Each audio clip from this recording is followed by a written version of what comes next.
ये बजट पहला तो बहुत निराशजनक बजट है। दूसरा, ये अपना सिंहासन बचाने के लिए ये बजट किया गया है। तीसरा, जो किसानों के लिए हम अपेक्षा कर रहे थे एमएसपी गारंटी का, और कानूनन उसको कुछ एमएसपी को मजबूती मिलेगी और फर्टिलाइज़र और दूसरे पेस्टिसाइड इसके लिए कुछ सब्सिडी भी मिलेगा। ये सारी चीज़ें हमने एक्सपेक्ट किया था, वो भी इसमें नहीं है। और इतने हादसे रेलवे में हो रहे हैं, वो रेलवे का तो ऐसा हो गया ना इधर का ना उधर का। वो फाइनेंस डिपार्टमेंट जब भी गया, रेल डिपार्टमेंट, तब से या तो उसको ठीक ढंग से पैसे मिल रहे या भर्तियां नहीं हो रहे, उसके बारे में कुछ जिक्र नहीं किया। उन्होंने कर सकते थे कि हम इतने नौकरियां खाली है, उसको ठीक करके सिग्नल वाला हों दो, अटेंड करने वाले हों दो, और जितने भी पुलिस सिक्योरिटी होना वो हों दो। ये जो आवश्यक चीज़ें रेलवे में करनी थी वो भी उन्होंने नहीं किया। और पटरी सुधारना, रेल पटरी सुधारना और बाकी के जो पैसेंजर की सेफ्टी के लिए कुछ करना था, वो भी इन्होंने ज़्यादा पैसे रख के कुछ नहीं किया। और बहुत दिन से मैं खुद ही कोशिश कर रहा हूँ, जो पहले के स्कीम्स थे, खास करके जो बोगी फैक्ट्री हम कर्नाटक में बनाए थे, उसको एक्सपांड करने का था।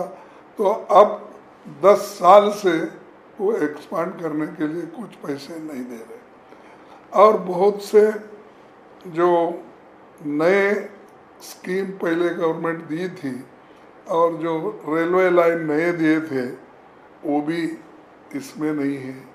तो रेलवे बजट भी इतना कमज़ोर बनाया है, शायद उसी लिए तो वो फाइनेंस डिपार्टमेंट में मर्ज करके उसको ऑर्फन कर दिया गया। चौथा, इतना बाढ़ देश में हर जगह, हिमाचल हो और उत्तराखंड हो, यूपी हो, बिहार हो और हमारे कर्नाटक में हो और केरला में हो, हर जगह, और इवन महाराष्ट्र हो, हर जगह ये बाढ़ आ रही है। तो बाढ़ के लिए स्पेशल स्टेप्स उन्होंने क्या लिया, कितने पैसे उसके लिए उन्होंने जाहिर किए, क्योंकि वो एनआरडीपी को स्पेशल पैसे देना पड़ता है। जितना बजट में रखते हैं उससे ज़्यादा आज नुकसान हुआ लोगों का, घर गए, मरे लोग बहुत हो गया। तो उसके बारे में भी उन्होंने ठोस कदम नहीं उठाया और उसके लिए उन्होंने कुछ दिया नहीं। फिर उसके बाद इनके बजट में एससी एसटी का नाम ही नहीं, या उनके लिए जो बजट पॉपुलेशन के लिहाज से रखने का था वो भी नहीं। दूसरों को तो बहुत बातें कहते हैं, मैं शायद इस बार एससी एसटी को जो एक स्पेशल कंपोनेंट के तहत अलग पैसे रख के देना था वो नहीं किए। शायद उनको गुस्सा होगा, क्योंकि इस बार दलित आदिवासी लोग ज़्यादा रुझान इंडिया गठबंधन के दिया है। तो इसीलिए वो गुस्से में, वो गुस्सा निकालने के लिए, सबक सिखाने के लिए गरीबों को, दलितों को, पिछड़ों को और माइक्रोस्कोपिक बैकवर्ड्स को उन्होंने नज़रअंदाज किया है। फिर उसके बाद देश के किसानों की मांग तो थी, हमने पहले ही बोला, वो कानून तो दूर ही रह गई। और मिनिमम वेजेस की बढ़ोतरी के बारे में भी उन्होंने कुछ जिक्र नहीं किया। और ये बाकी के जो जातीय जनगणना का उसके लिए जो पैसे रखना था वो निश्चित रूप से अगर बजट में ही रखे तो ही वो खर्च करके वो जाति जनगणना कर सकते हैं। घोषणा करने से नहीं होता। जाति जनगणना करने के लिए जितना अमाउंट रखना था उसका भी उन्होंने कुछ जिक्र नहीं किया। युवाओं की मांग थी जो पक्की सरकारी नौकरी का प्राइवेट सेक्टर में और दूसरे सेक्टरों में, और हम भी वायदा किया था। वो एक प्रोग्राम वो कॉपी कर लिए है, उसको दूसरा नाम उन्होंने दिया क्या, इंटर्नशिप। तो हम ये तो उससे ज़्यादा पैसा देकर वो स्कीम को बनाना चाहते थे। तो हमारा एक कट एंड पेस्ट बोलते ना, तो वो उन्होंने किया है। तो सारे देश महंगाई से तड़प रहा है, उसके लिए क्या स्टेप आप उठाने वाले हैं, क्या कदम उठाएंगे वो कंट्रोल करने के लिए, उसका कोई जिक्र इसमें डिटेल तरीके से आपने नहीं कहा। और ऐसा लग रहा है कि मध्यम वर्ग से भी वो दुश्मनी ले रहे। अब तक तो मध्यम वर्ग को कुछ ले देकर अपने साथ रखे थे, शायद उनके ऊपर भी गुस्सा है। वो मध्यम वर्ग को, गरीबों को, अति पिछड़ों को सब पीछे डाल दिया है। कुर्सी बचाने के लिए जो एक दो लोगों को खुश करना था वो उन्होंने अपने बजट में ओपनली दिखाया।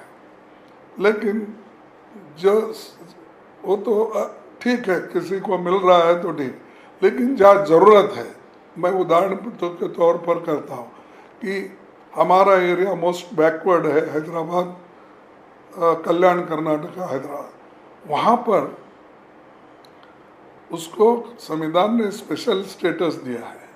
वहाँ पर पैसे की ज़रूरत है, वहाँ पर पहले से हमको स्पेशल अमाउंट होना चाहिए, ये हमारे सरकार की मांग है वहाँ से।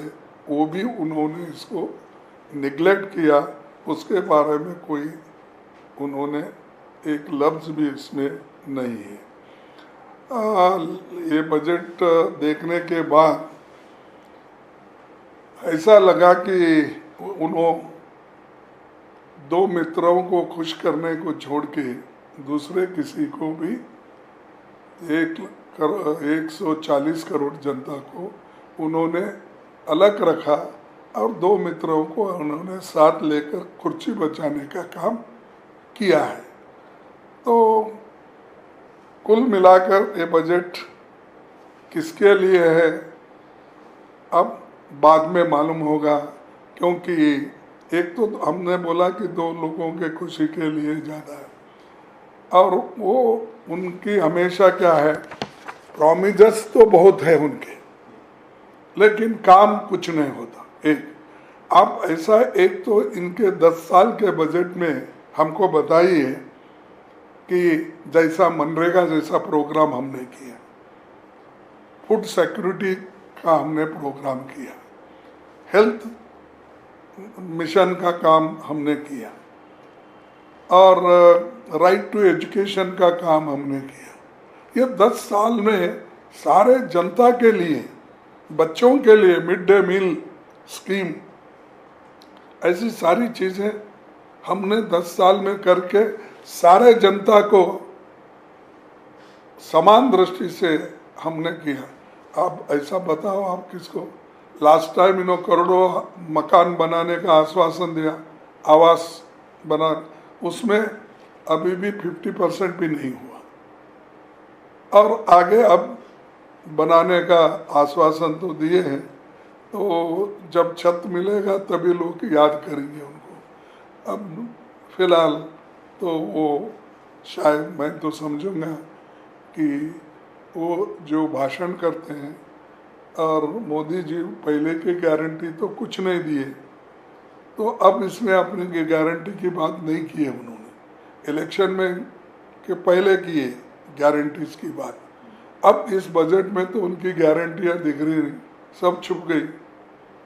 तो एक मोदी साहब हमेशा, उनको आदत है झूठ बोलने की, तो इसीलिए मैं कभी और मौका मिला तो बोलूँगा उनके 10 बड़े झूठ कैसे हैं वो मैं बताऊँ।